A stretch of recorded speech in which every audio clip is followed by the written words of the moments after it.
Hello friend, જય દ્વારકાધીશ, રાધે રાધે। આજે આપણે બનાવશું નવી જ રીતે એક તુવેરનું શાક। અહીંયા મેં તેલ લઈ લીધું છે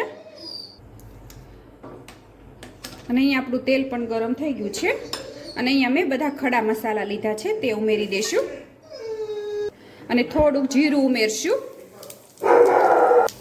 અને અહીંયા મેં આદુ, લસણ અને મરચી લીધું છે, તેને મેં આવી રીતે દરદરું ખાંડી લીધું છે તે ઉમેરી દઈશું અને થોડીક વાર માટે એને સાતળી લઈશું અને અહીંયા આદુ, લસણ અને બધું છતળાઈ ગયું છે। અહીંયા મેં 2-3 ડુંગળી લીધી હતી અને આવી રીતે મેં ક્રશ કરી લીધી છે, તેને ઉમેરી લઈશું અને તેને પણ આપણે થોડીક વાર માટે સાતળી લઈશું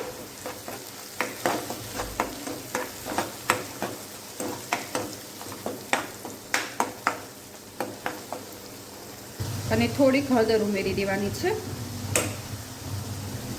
થોડીક હિંગ ઉમેરી દઈશું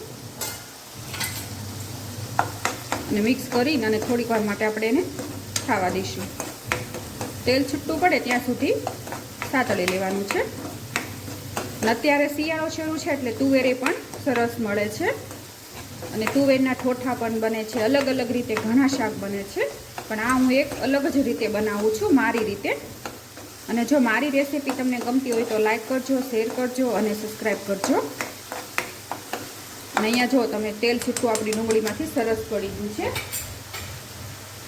અને અહીંયા મેં 2 થી 3 ટમેટા લીધા હતા, તેની પણ પ્યુરી મેં કરી લીધી છે, તે ઉમેરી દઈશું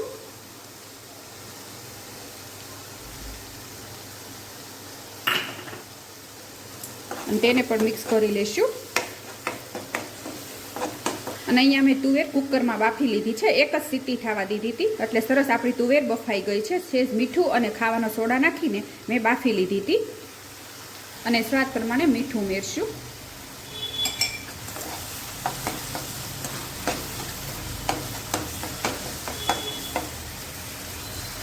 અને અહીંયા ડુંગળી અને ટમેટા સરસ તતળાઈ ગયું છે, તેલ પણ છૂટું પડી ગયું છે।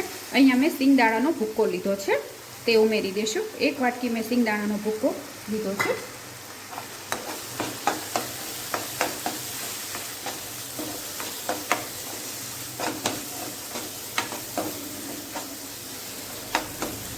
અને તમે જેટલું તીખું ખાતા હો એ પ્રમાણે તમારે લાલ મરચું ઉમેરી દેવાનું। અહીંયા મેં તીખી મરચી 2 થી 3 લીધી છે એટલે લાલ મરચું 1 ચમચી જેટલું ઉમેરશું અને તેને પણ મિક્સ કરી લઈશું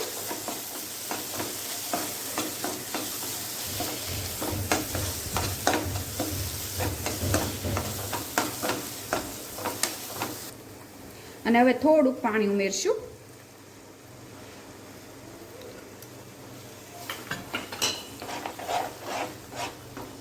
અને તેલ છૂટું પડે ને ત્યાં સુધી આપણે એને ઉકળવા દેવાનું છે।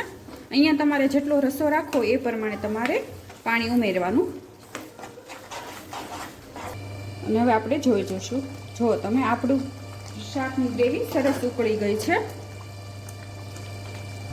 અને તેલ પણ છૂટું પડી ગયું છે। જે હવે આપણે તુવેર બાફેલી છે તે ઉમેરી દઈશું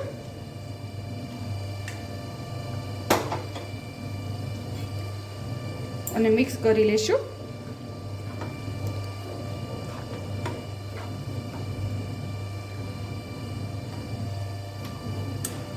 અને થોડીક વાર માટે એને ઉકળવા દઈશું અને હવે આપણે જોઈ જોઈશું। જો તમે તેલ સરસ છૂટું પડી ગયું છે અને હવે ગેસ બંધ કરી દઈશું અને ઉપરથી થોડુંક ધાણા જીરું ઉમેરી દઈશું અને થોડો ગરમ મસાલો અને કોથમીર અને અહીંયા આપણું તુરનું શાક તૈયાર છે, તમે જોઈ શકો છો। અને હવે હું દાળ, ભાત અને રોટલી બનાવી લઈશ અને આજના મારા ટિફિનની રેસીપી તૈયાર છે, તમે જોઈ શકો છો। અહીંયા છે રોટલી અને દાળ, આ છે ભાત અને આજે મેં તુવેરનું શાક બનાવ્યું છે તે છે અને અહીંયા છે સંભારો। અને આજના મારા ટિફિનની રેસીપી તમને ગમી હોય તો લાઈક કરજો, શેર કરજો અને સબસ્ક્રાઈબ કરજો। હું ફરીથી મળીશ એક નવી જ રેસીપી સાથે, ત્યાં સુધી જય દ્વારકાધીશ।